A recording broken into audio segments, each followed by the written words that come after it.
In this video, we are going to learn about IELTS format. IELTS, IELTS, is an abbreviation for International English Language Testing System. It evaluates your English proficiency on the basis of receptive as well as productive skills. The receptive skills are your listening and are your reading skills, whereas productive skills are speaking and writing skills. There are two categories of IELTS, IELTS Academic and IELTS General Training. IELTS Academic is taken by the people who are moving to English-speaking countries for the purpose of higher studies or any other course. Whereas IELTS General Training is taken by the people who are moving to English-speaking countries for the purpose of PR or job.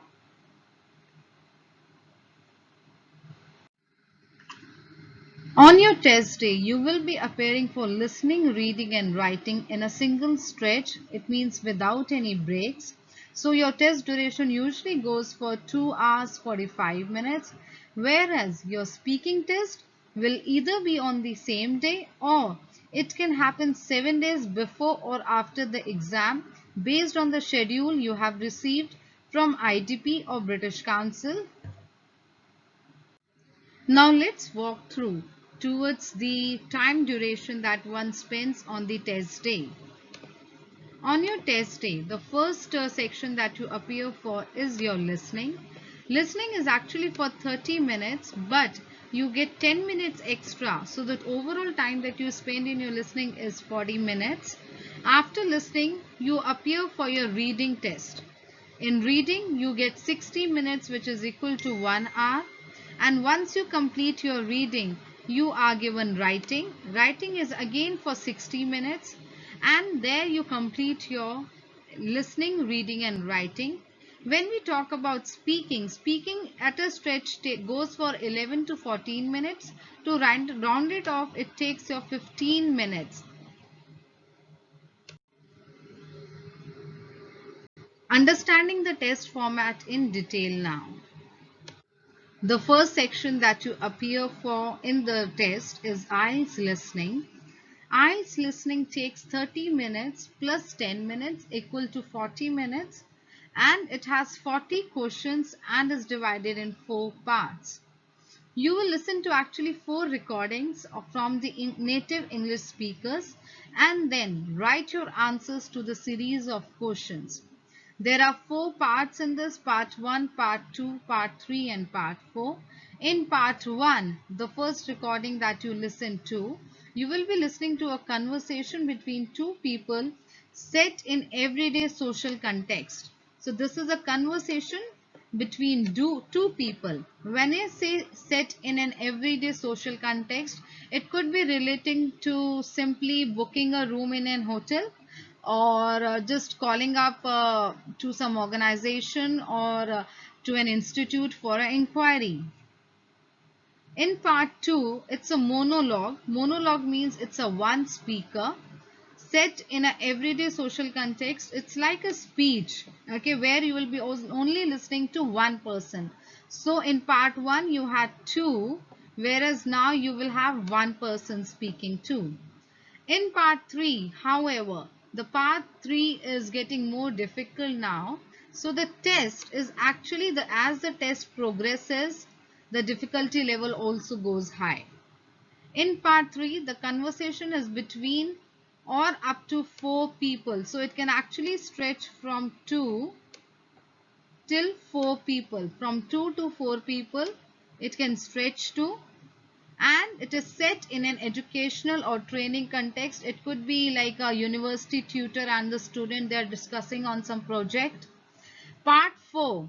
Part 4 is again a monologue in an academic subject. Example, a university lecture. But here you might have a doubt how it will go difficult, because part 4 is only one person speaking.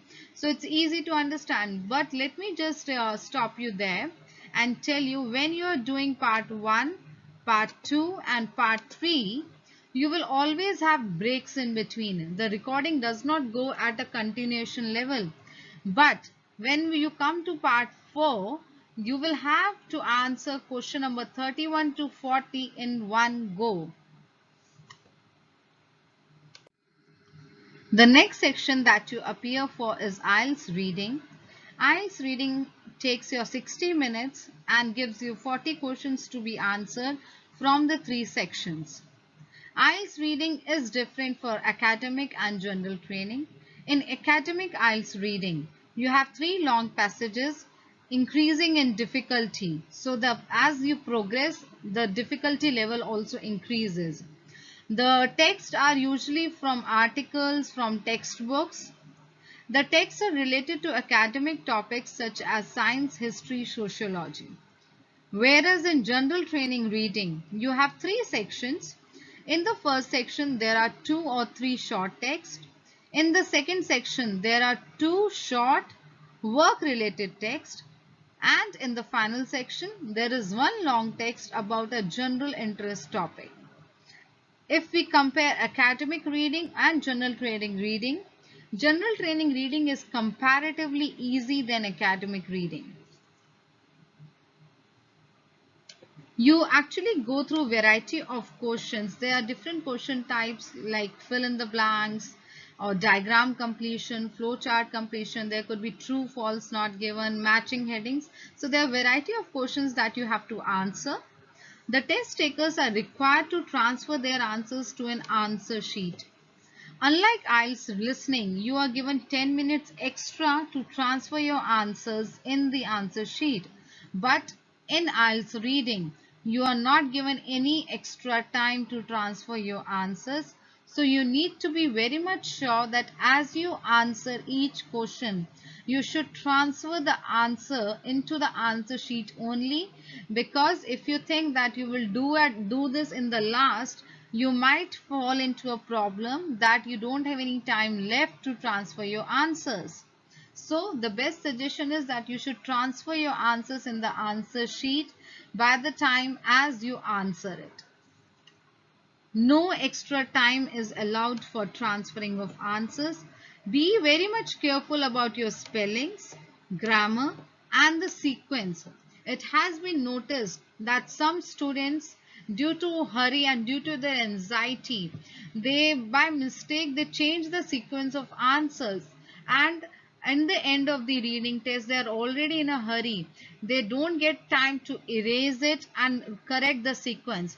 So please be careful about the sequence of answering from the beginning itself. When we tell about spellings, do not copy the spellings wrong. And coming to grammar, be very much careful about writing plural and singular. If the answer is in a plural sense and if you miss out on putting a S towards that, you will be marked incorrect. Each question is worth 1 mark. So 40 questions means 40 marks. In IELTS writing, the third section, you have 60 minutes to complete 2 tasks. In academic writing, in the task 1, you get report writing, wherein you are given an image like graph, bar chart, pie chart, table, and you have to write about that image in minimum 150 words. In task 2, you have an essay writing and you have to meet the word limit of minimum 250 words. In general training writing, your task 1 is letter writing, which has the same word limit, which is 150 words. Whereas in task 2, you get essay writing with minimum word limit of 250 words. Coming to IELTS speaking takes 11 to 14 minutes. At times it could take 15 minutes also, and it is divided in 3 parts. IELTS speaking is same for academic and general training. The speaking section assesses your use of spoken English, and please be mindful that you are recorded. Your every test is recorded, so whatever you are speaking, it is recorded. In part 1 is more of an introduction, and the examiner will ask you general questions about yourself and a range of familiar topics. The topics could be related to your home, to your school, to your family, about your hobbies. This part lasts between 4 to 5 minutes. In part 2, you will be given a card which is called actually cue card, which asks you to talk about a particular topic. You will have 1 minute to prepare before you speak up to 2 minutes.